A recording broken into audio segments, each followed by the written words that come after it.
Let us now talk about quantum particles. Okay, so we had already discussed about quantum particles. Well, the quantum particles, the few basic properties of quantum particles we had already talked of. What are they?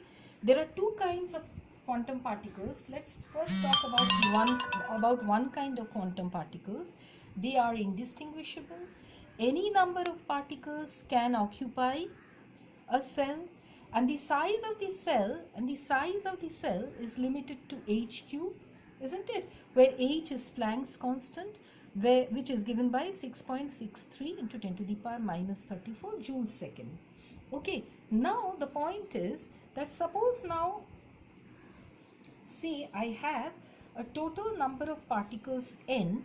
Okay, so I have a total number of particles n, which is actually equal to n is equal to n1 plus n2 plus n3 plus like that, it goes up to nk. All right, I have a total number of particles and I have a total number of cells gi, where g actually goes as we have seen previously, we have g1, g2, g3, gk cells. Okay, now we consider the ith compartment. Suppose we consider the ith compartment, which has gi cells and ni number of particles, indistinguishable particles, which are distributed among the gi cells. We will like to calculate the total number of ways of realizing the distribution.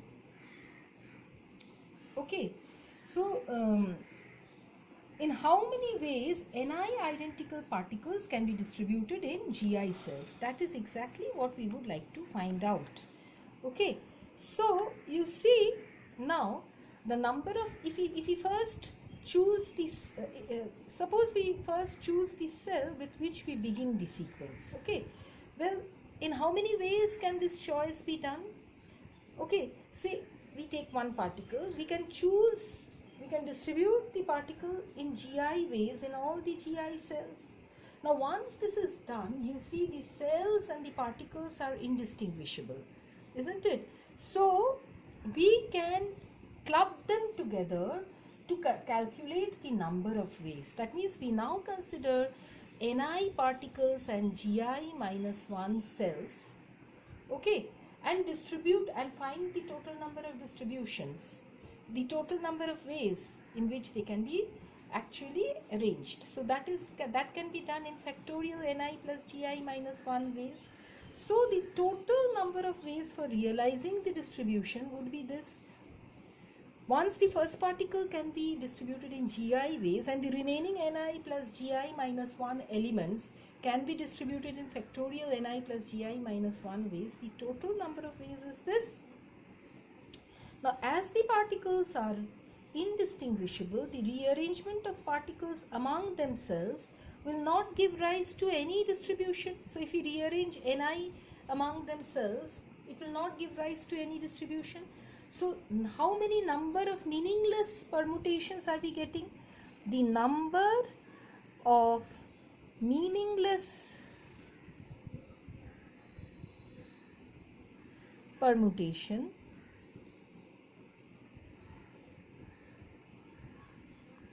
is how many?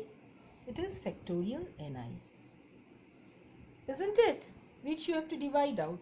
Secondly, the distribution which can be derived by mere permutation of GI cells among themselves, isn't it, is factorial Gi. So even if you distribute the cells among themselves, that is also a meaningless permutation, isn't it? So that also has to be divided.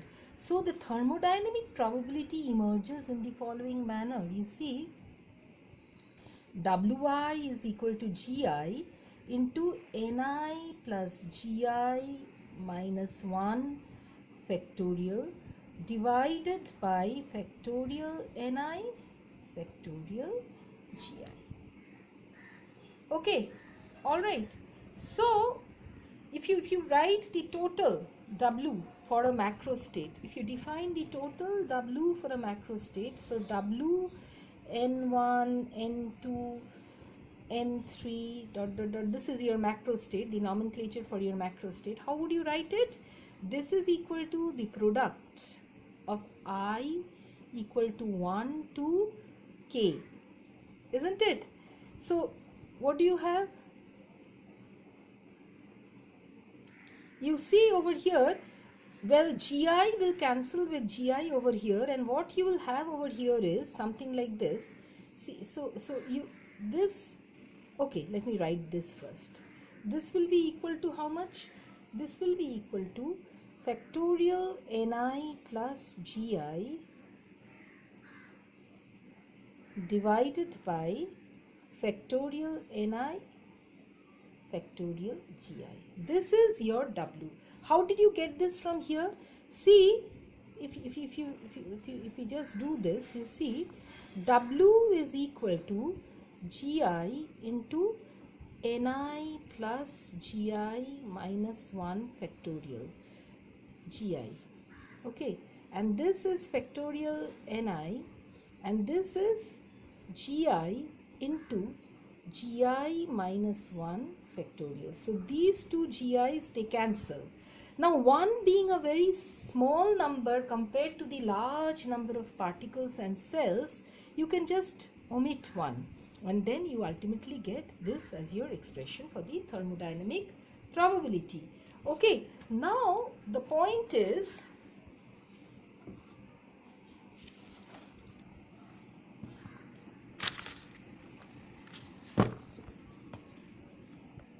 see, following the same principle of Stirling's approximation, following the same principle of Stirling's approximation, following the same principle of Stirling's approximation and the same principle of Lagrange's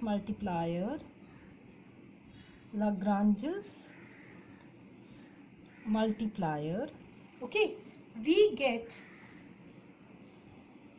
for this particular statistics, we get, well, ni is equal to gi divided by e to the power alpha e to the power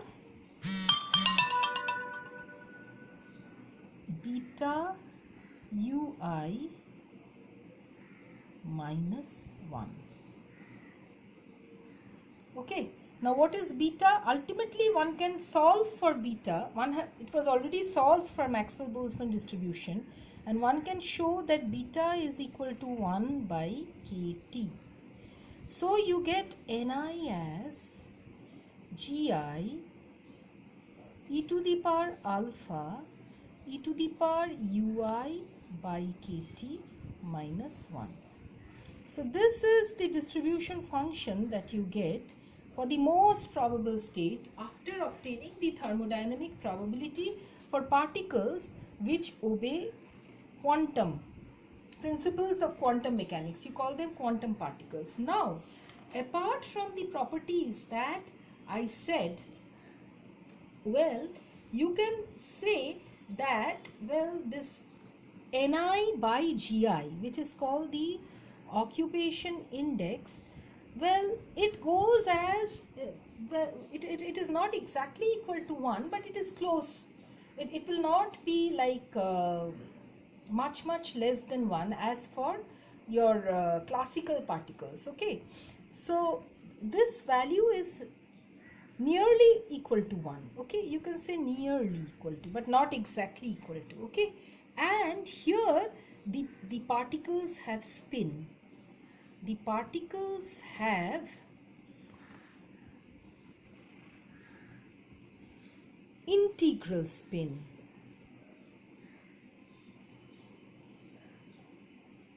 Of h cross. That means 1 h cross, 2 h cross, 3 h cross, like that the spin. Each of these particles will have this kind of spin, integral spin.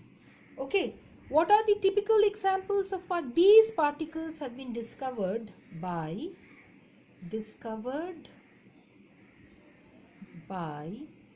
our famous Indian scientists Satyendranath Bose and Albert Einstein. So it is called Bose-Einstein statistics. This is called Bose-Einstein statistics. Okay, and who are the particles which obey Bose-Einstein statistics? It's photons, mesons, pi mesons, helium atom. Important is the photons. Okay, they are all the particles of the electromagnetic wave spectrum. They obey Bose-Einstein statistics. Okay, and so let us stop over here today up to Bose-Einstein statistics, and let us work and let me give you some problems for assignments.